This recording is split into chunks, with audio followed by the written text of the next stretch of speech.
బాపట్ల జిల్లా బట్టిప్రోలు మండలం ఓలేరు గ్రామంలోని పురాతన శివాలయంలో ఆసక్తికరమైన ఘటన వెలుగు చూసింది. సుమారు 300 ఏళ్ల నాటి చరిత్ర కలిగిన శ్రీ విశ్వేశ్వర ఆలయంలో ప్రస్తుతం దేవాదాయ శాఖ అధీనంలో పునర్నిర్మాణ పనులు జరుగుతున్నాయి.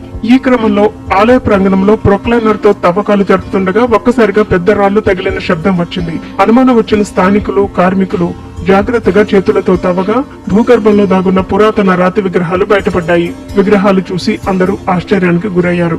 ఆ ప్రదేశంలో మరిన్ని విగ్రహాలు ఉండవచ్చనే అనుమానంతో మరింత లోతుగా తవ్వకాలు జరిపారు. ఈ క్రమంలో ఏకంగా 15 అరుదైన రాతి విగ్రహాలు లభ్యమయ్యాయి. అయితే శైవ క్షేత్రంలో వైష్ణవ సంప్రదాయానికి చెందిన విగ్రహాలు లభించడం ఇప్పుడు తీవ్ర చర్చనీయాంశంగా మారింది. మొత్తం 15 విగ్రహాలు బయటపడ్డాయి.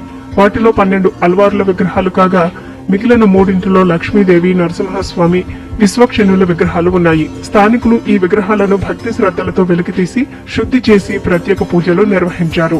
ఒక శివాలయ ప్రాంగణంలో ఇన్ని వైష్ణవ విగ్రహాలు లభించడం వెనుక అసలు చరిత్ర ఏమిటి? గతంలో ఇక్కడ వైష్ణవ ఆలయం ఉండేదా లేదా పరమత దాడుల సమయంలో వీటిని ఇక్కడ దాచారా అనే కోణంలో అధికారులు ఆరా తీస్తున్నారు. ఈ సమాచారం అందుకున్న ఆలయ ఈవో మల్లెల రమేష్ ఉన్నతాధికారులకు విషయం తెలియజేశారు. అదే క్రమానికి చెందిన దేవాదాయ శాఖ మాజీ కమిషనర్ ముక్తేశ్వరరావు విగ్రహాలను పరిశీలించారు. ఇవి ఏ శతాబ్దానికి చెందినవో, వీటి వెనుక ఉన్న చారిత్రక రహస్యాలు ఏమిటో తెలుసుకునేందుకు పురావస్తు శాఖ అధికారుల సహాయం